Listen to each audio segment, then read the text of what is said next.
Hey folks, and welcome to Truck King. This is the 2024 Toyota 4Runner, a vehicle that needs no introduction because it has been on the roads and trails for over a decade, nearly unchanged. Now later this year, a brand new, fully redesigned 4Runner is set to hit the market, so we're going to give this legendary model a final send-off right now. In this video, we're going to find the mud, do some high-speed off-roading, and then talk about, should you rush out and buy this 4Runner before the new one gets here? Let's discuss it right now.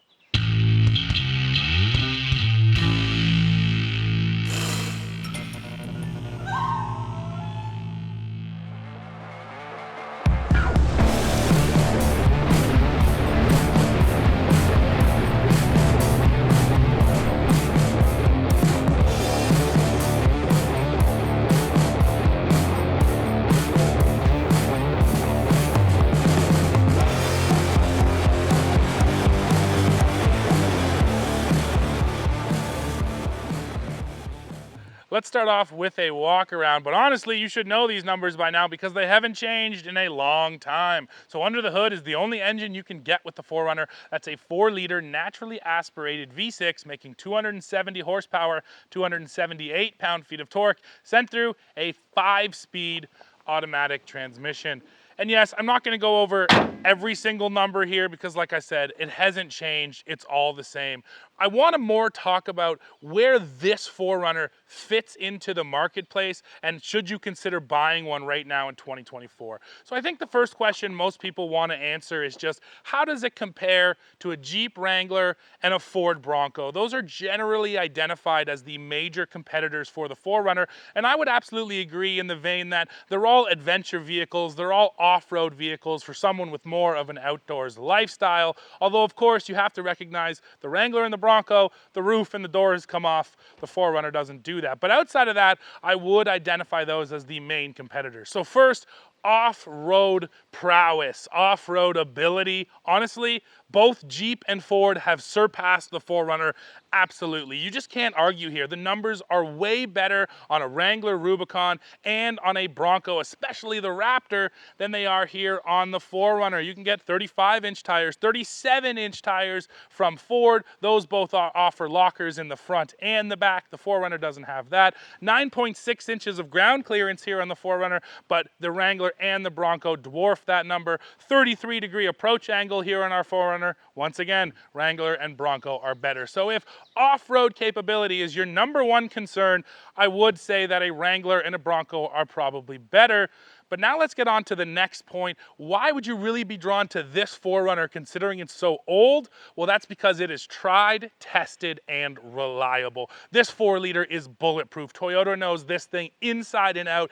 Every single problem that it could have had, it's already had, and Toyota has dealt with it. So if you're looking for the most buttoned-down model with a powertrain that should run for well north of many hundreds of thousands of miles, that's where the 4Runner comes in.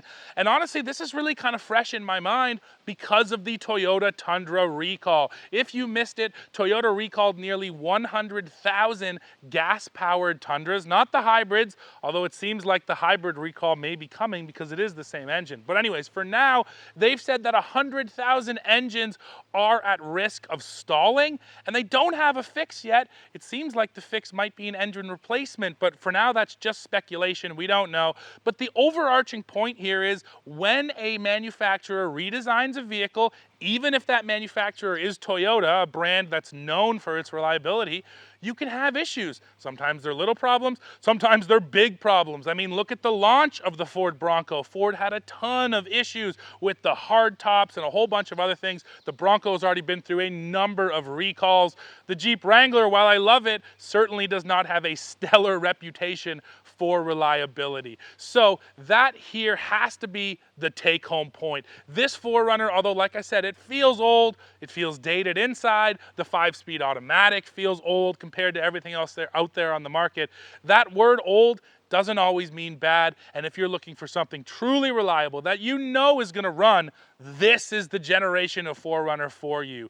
Now, if you want to take a chance on the new model, I wouldn't blame you. That thing looks beautiful. I love the styling on it. The new engine is strong. We've run it in the Tacoma and in the Grand Highlander. I like the hybrid. I really like what Toyota has done with that new 4Runner, but the reliability remains to be seen. So if reliability is your number one point, and we don't really say this too often because it's never really a total set in stone thing how reliable a new vehicle will be. This one, we can say it without doubt, absolutely reliable. And if that is your number one concern, you should run to the dealership right now and get one of these 4Runners before they're all gone.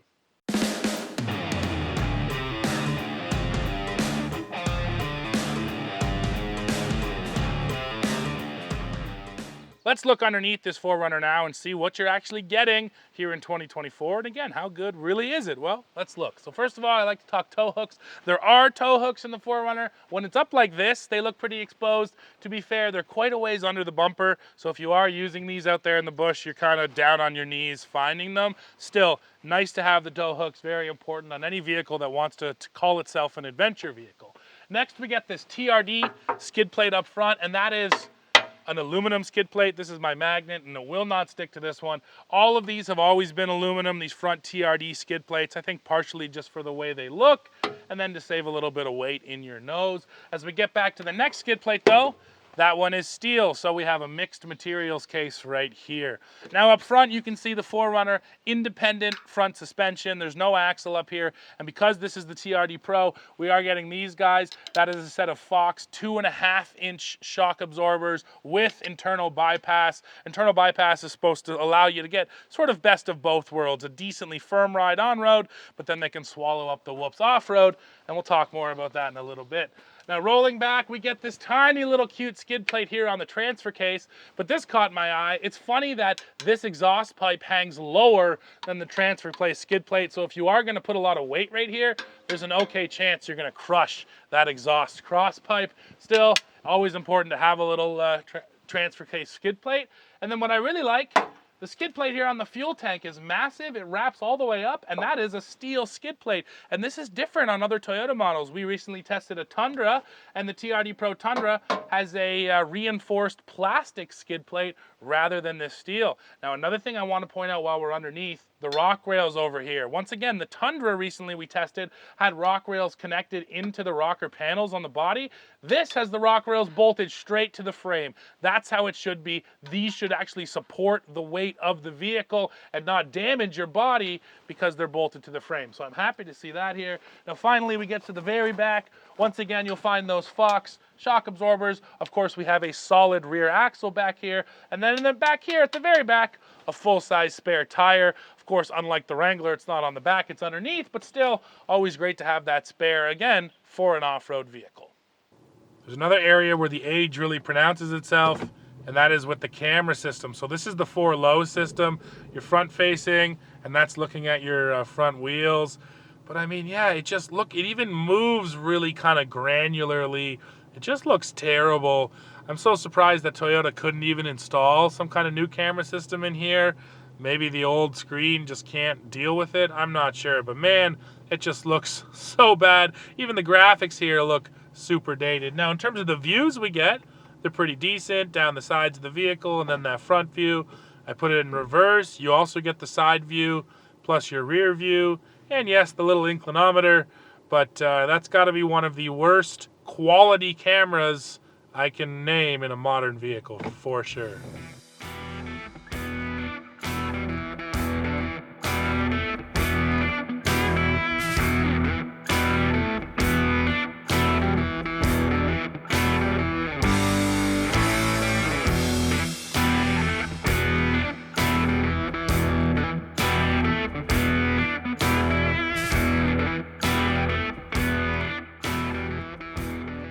All right, folks, we are going off-road in this video, even though we've done it a ton of times in the 4Runner. We got to do it one more time, hey, even if it's just for fun.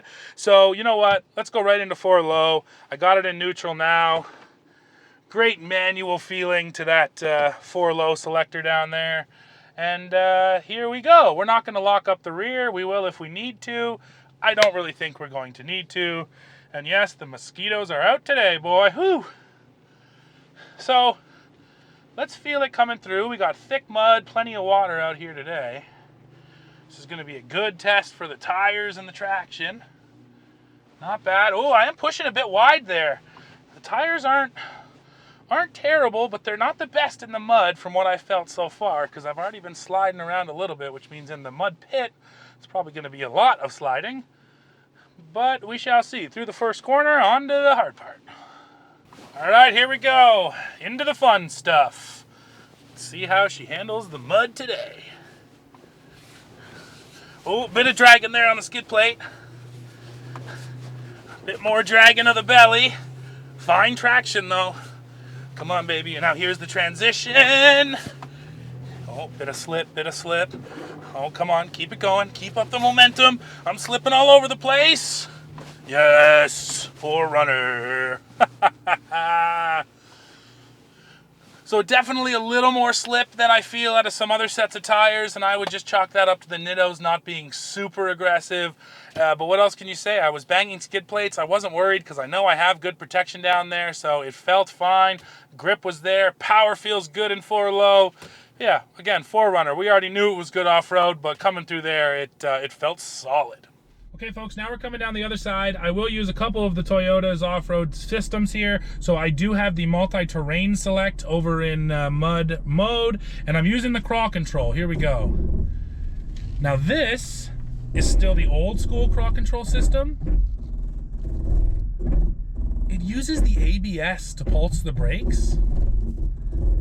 And it works fairly well. You can see I'm crawling down this hill. My foot is off the brake, off the gas. This is all the Toyota. It just sounds really bad. It sounds like something is gonna break down there. And Toyota knows this because they've updated the crawl control system on the Tundra and the Tacoma. So this is another thing. When you go for an old vehicle, you're not getting the latest enhancements like, the updated crawl control. So does it work? Yeah, it works okay, but man, I wish it didn't sound like this. Okay, now as we come to the bottom of the hill, I'm going to keep it in crawl control. I'm going to crank up the speed. There's 5 speed settings. This is number 4 out of 5. You know what? Let's go full speed crawl control. 5 out of 5. Back into the mud here. This is all crawl control. I'm not touching the throttle at all. Let's see how it does. It's pretty slow. I wish I could get a bit more momentum. I got to hit the gas. It's too slow. It's too slow. I need momentum. Yeah, almost turtled her a bit there. But that's it. That's a nice thing, crawl control too. Put your foot into it, power comes on, and just like that, we're out the other side. Left hook tackled, likely for the last time in this generation of 4Runner, and I feel good about it, man. Alrighty, folks, you saw the slow speed, muddy off-roading. Now I wanted to do a bit of high-speed off-roading, so we're here in this local farm field that we like to bomb through. Because TRD Pro, you know, is actually more about high speed than slow speed. This thing was designed in the desert, so let's feel the suspension, Dad. Trying to get her flying. Now we got some big puddles out here today too. A lot of rain last night. Yeah, we're gonna get her a bit muddy too. Oh yeah, first big one. Nice. Next big one.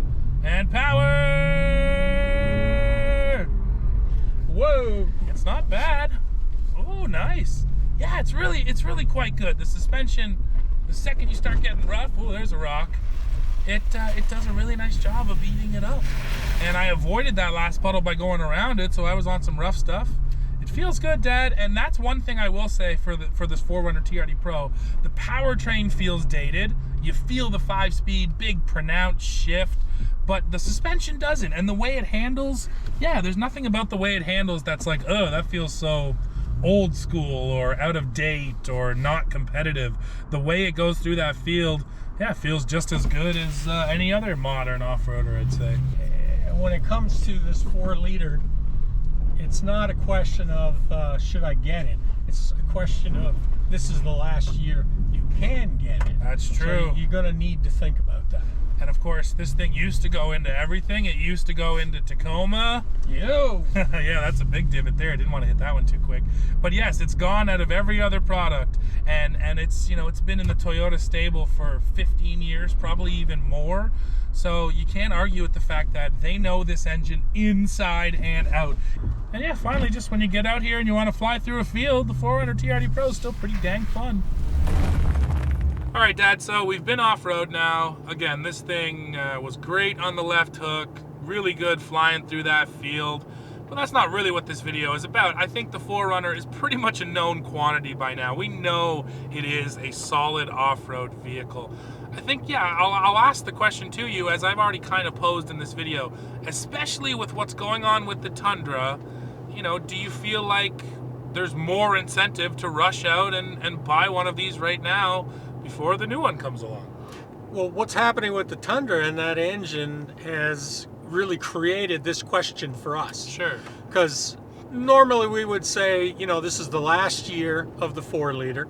It's going away. This transmission, combination, the V6, it's bye-bye.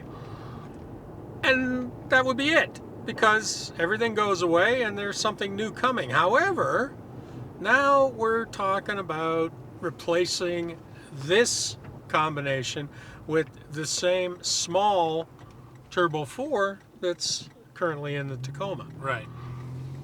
So it's not the same engine as what you're finding in the Tundra. Right. Granted. To make that clear, yes. However, let's face it, it does leave me with this sense that if I was already on the fence about buying a Pathfinder this year or waiting till next year. 4Runner. Sorry. 4Runner this year or waiting till next year with the new powertrain. You know what? Today, I would go out and buy this. Because I know this works. And that's it, right? And again, granted, we've been in the new 4Runner. We haven't driven it, but we've sat in it. And yes, you're getting a modern interior, likely much better fuel economy. Right now, we're at 15.1 liters per 100 kilometers, so this thing sucks down fuel.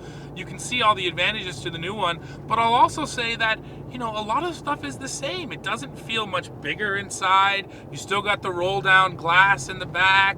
A lot of the same models are still here. So yeah, it doesn't feel like that new one. It's corrected a lot of the issues of this, but it doesn't feel massively different. So with that in mind, I would also say the same thing. If you've ever thought about getting a 4Runner, go get one now. Well, folks, we have come to the end of this one. Now, like usual, I have to answer the big question. What does it cost? But first, let me say this is another area where, if the 4Runner was a good bargain compared to the rest of the market, you might be willing to forgive some of its age. That being said, this TRD Pro, as it sits, costs $70,700 here in Canada.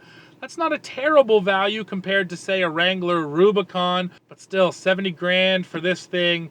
Yeah, I do wish we could save a couple more bucks, but that's not the Toyota way. Either way, you know what, I think we've really gotten down to the roots of it, which are, if you're looking for a 4Runner, if it's one of those things you've been thinking about, but not sure if you should wait for the new one, I definitely recommend going out and finding yourself one right now. You won't regret it when that 4Runner is still running many years from today. So folks, that's it for this one. Like I said, please now go in the comments. Let me know what you think about this 4Runner and everything you've seen in this video. As always, while you're down below, don't forget to hit like, hit subscribe, hit join to become a member, and then come right back here to Truck King to see what we're testing next. See ya.